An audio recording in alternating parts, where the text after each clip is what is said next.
Welcome back everybody to episode 10 of my Wolfram Park series on Planet Coaster.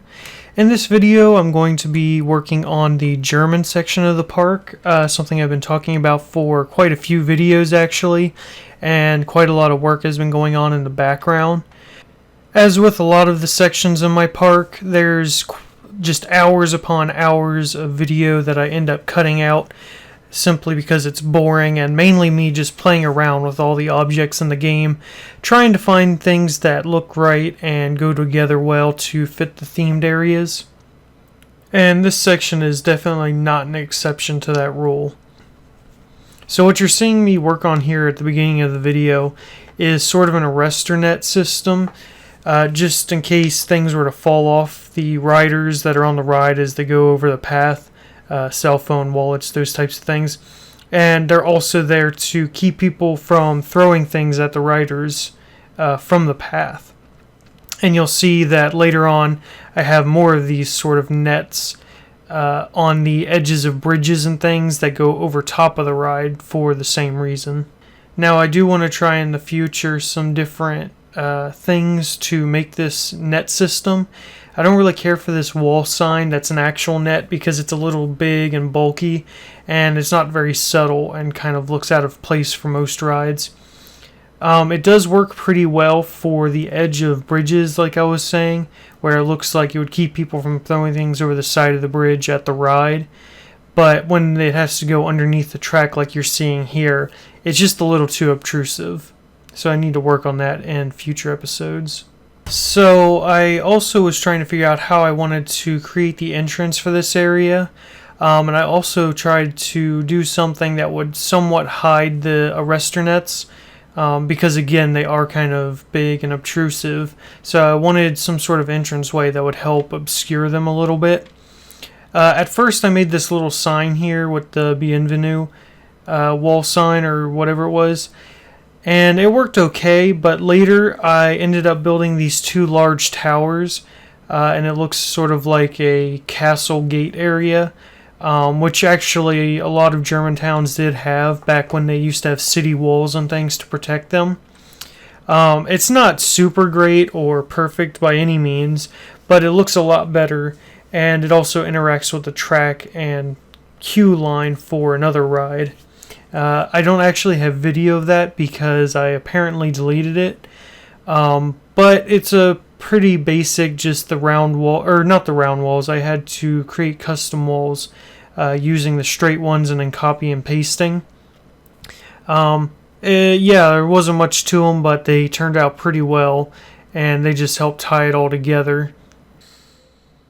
With this little bridge here, you can see the arrestor nets I was talking about, how they come off the sides of the bridges. And this bridge leads from the main market square over to the coaster entrance and exit, which I'm not entirely sure how I want to do yet.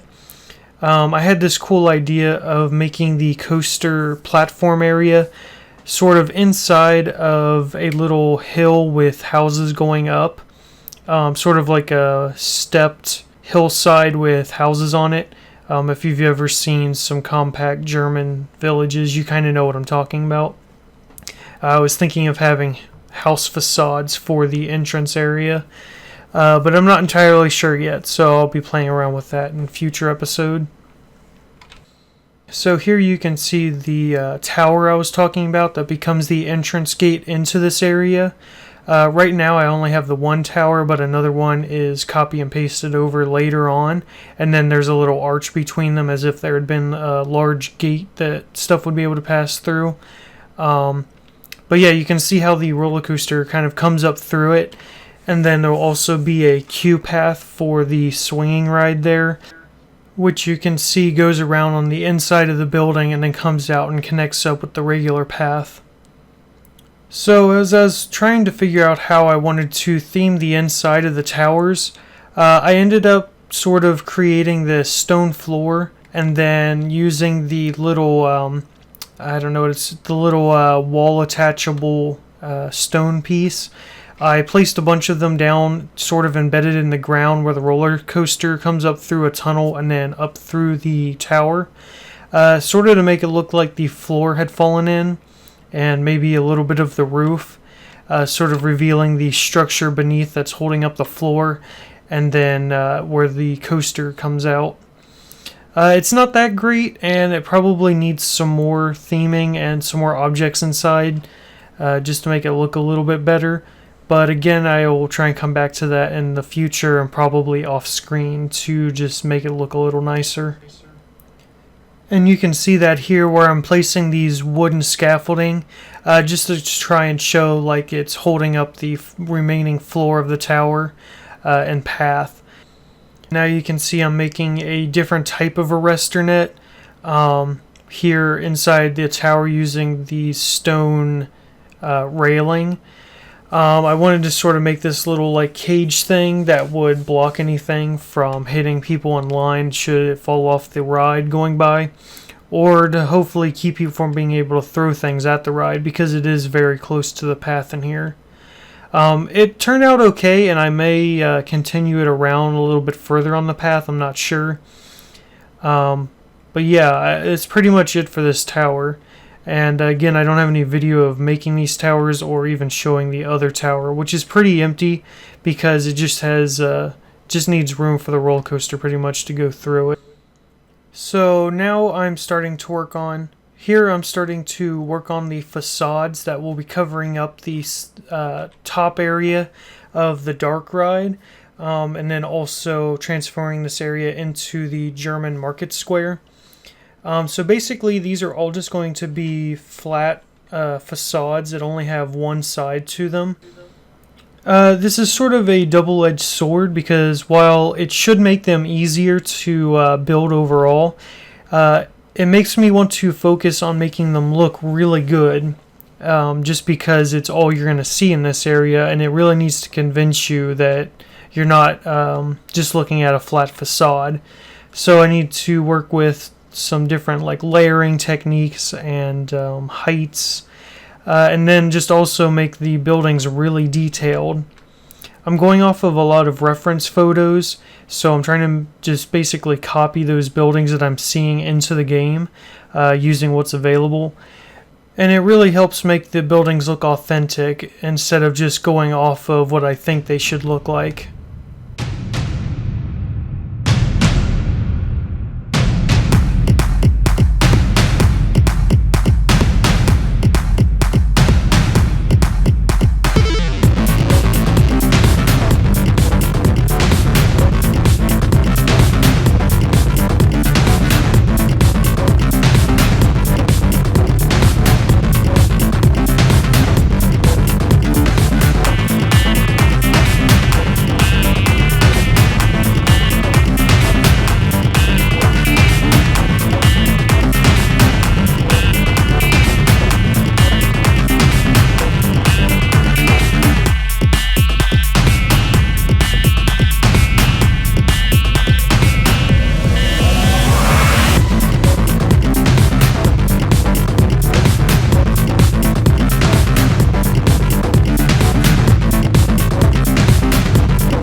So now that I'm almost finished with this first facade, I have to say it came out really well. Most of the houses in this area will follow the same sort of design style with the exposed timber framing, white walls, and some of them will use the beige stucco walls just to add some different color to the area. It's a little hard to get the look I'm really going for without putting a lot of work into it and a lot of small details, but in the end it'll be worth it, and hopefully the rest of the facades will look at least this good and just really make it convincing that you're in a small German market area. I didn't get very far into the second facade in this episode, unfortunately, but as I started to work on it, I had to take a break for a little while and do some other work. So by the time I was coming back to it, I kind of didn't want to start on it. But instead, in a few minutes, you'll see that I switched over and started working on a beer house, or also known as a beer garden, something that you see a lot in Germany and other European areas. It actually is starting to come out pretty well. I wanted more outdoor seating than I was actually able to fit, unfortunately. I might try to scale back the building itself just to fit in some more outdoor seating, but I'm not entirely sure yet, and it's definitely still a work in progress.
Another thing I wanted to add into this area was a back way for service staff to reach the back of the beer garden area. So I ended up making this tunnel that goes through the dark ride and then exits out near the front of the park, where there's going to be a lot of staff things. I was thinking about putting in a sort of building that would serve as like a food dispensary or maybe a garbage collection area at the front of the park. That then has staff pathing going off to other areas. So yeah, I just made this little like tunnel that kind of goes through the dark ride to allow access to the German area without the staff members having to walk on the normal paths. Well, that's pretty much going to do it for this episode. Hopefully you enjoyed it, and I definitely want to get another one out as soon as I can, showing off more of the German area. I pretty much have to work around a work and school schedule, so it's just whenever I can get time to do everything. If you like this video, hit that like button, subscribe, and I'll see you next time.